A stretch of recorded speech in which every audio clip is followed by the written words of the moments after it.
Milestone Podcast 1876. On this episode, I have with me a young man who is an entrepreneur, a social media influencer, a motivational speaker, and she has a story to share that a lot of women out there can relate to. Mandy at 16, welcome to the Milestone Podcast. Mandy, welcome to the show. Thank you so much, Rhoda. So when we talk about Mandy at 16, what exactly are we looking at? Mandy at 16. First of all, I would like to thank you for the audience, and I would like to say hi to my viewers out there. And Mandy at 16, growing up, I wasn't known as Mandy. It's either Yaira or Precious. Yeah. I chose Mandy because I watched this movie called Precious, titled Precious, and Precious made me understand that the name Precious and navigating my life has impacted so much on me. So Mandy means loved by all. So Amanda, why don't I go with Mandy and be the people's people? Mandy at 16, I went through a lot.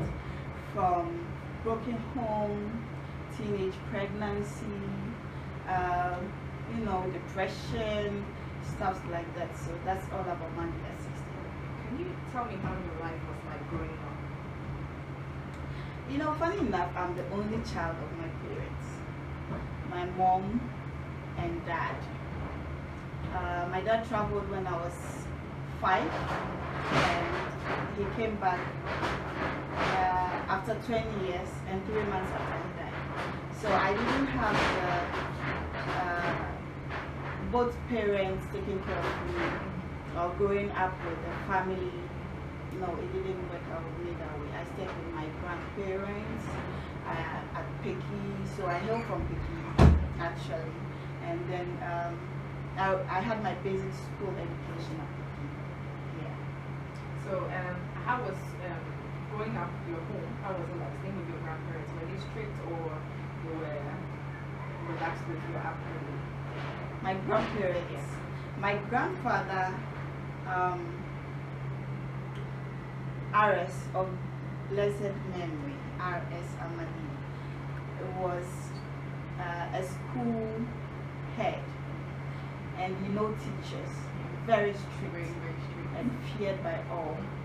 So my grandmom, a trader, very strict as well. The only child in the family by then. I do all the chores. Yeah, so it was really hectic. Fetching water, running errands, pounding food. The African home, right? Yes. Did you have any relationship with your mom at all during that time? Yes. My mom visits from time to time. Yeah.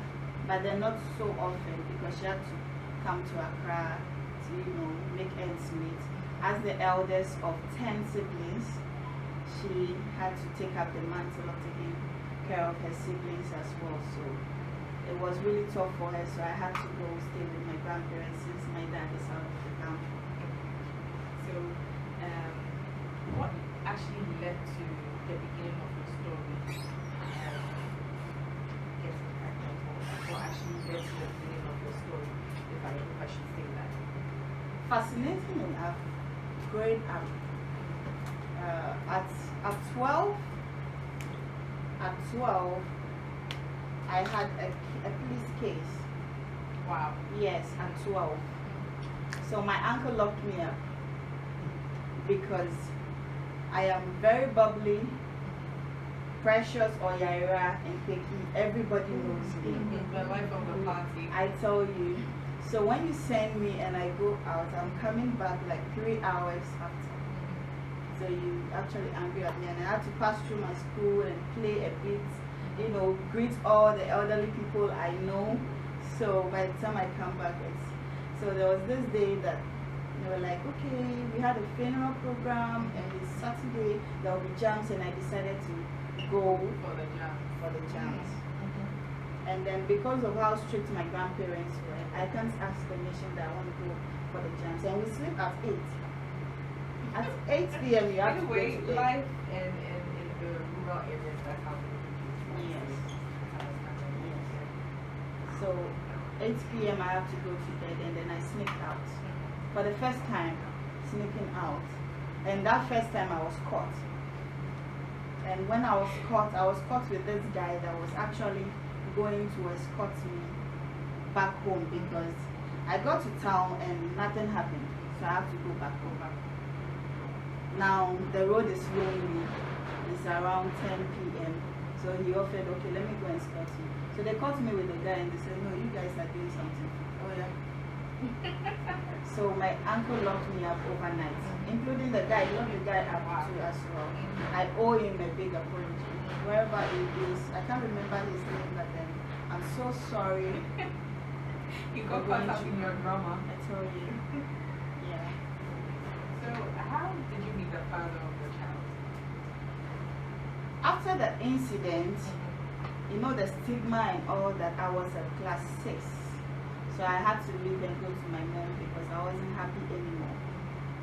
It was like you were caught with a boy doing the unexpected. Meanwhile, that was not how the whole thing went. I went for a test. How is it called? A virginity test. And I came out clean.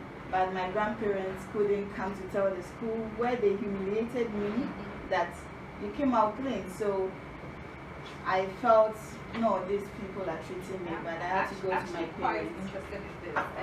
The virginity test, how did they go about it? How was it done? I wish we didn't do this another day. Because you go see the doctor. We had an appointment with the doctor, Dr. Kumi. I don't know if he's still alive or not, but I still remember. I was 12 by then, or 13, let's see. So we had an appointment, we went in there, and this male doctor had to spread my legs and watch carefully, watch closely to see if the hymens are still intact. And that was how he passed his judgment. Wow. Yes, everything is cool. Wow. Yeah, there's no. You know, teenagers, you could actually lose your hymen without actually having sexual intercourse. Right. Different ways that the Right. hymen could be broken. Right. So, right. So you were talking about moving to live with your mom. So your mom, you moved to your mom's place, and So moving to my mom's place, you know, my mom was owning a business by then, so and she had lots of workers. So I'm the princess in the family. So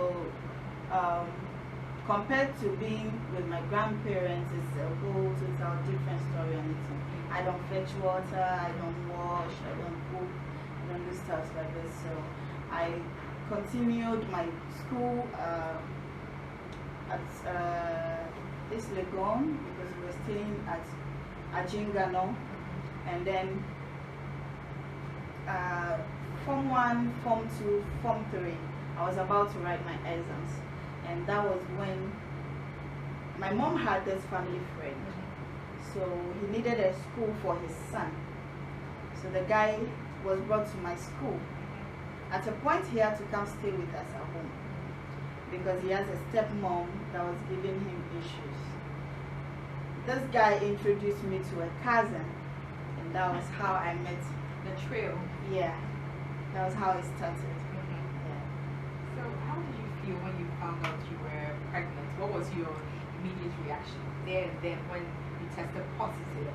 How did you feel? Being pregnant was a shock. It hit me hard because I was preparing for my BECE.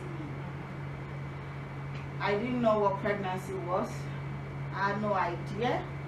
Even though we were taught in school, you know, but I didn't know I was pregnant. So I missed my period twice. And then I told her, hey, I missed my period because my mom wasn't around. My grandmom passed on, so she had to go to the village. And at that 1 month, 2 months pace, I got pregnant. So When my mom was, you had the freedom to do No. whatever you wanted. So The guy comes in. I host him at my mom's place in my room because master know the entertaining him. You understand? So that was how I got pregnant, and it was a shock. He was a minor as well.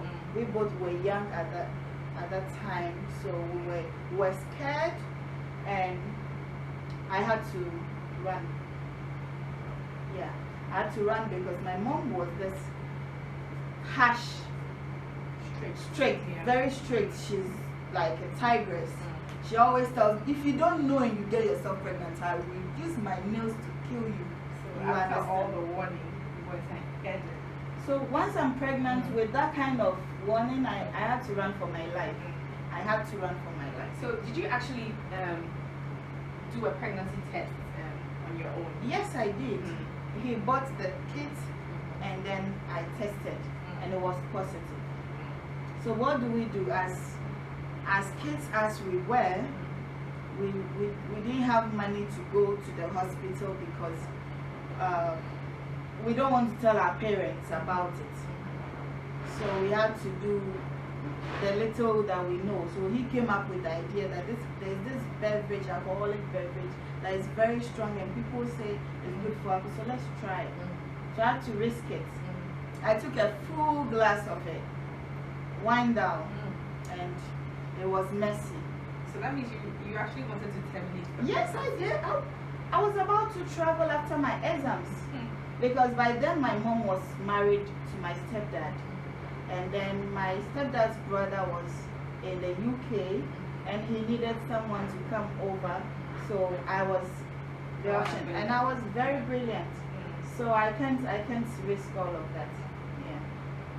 So the guy in question, how was his reaction as well? I don't want to have a child right now. I'm a kid. Your mom will kill me. Your people will kill me. You know, sorry for excuse my language, but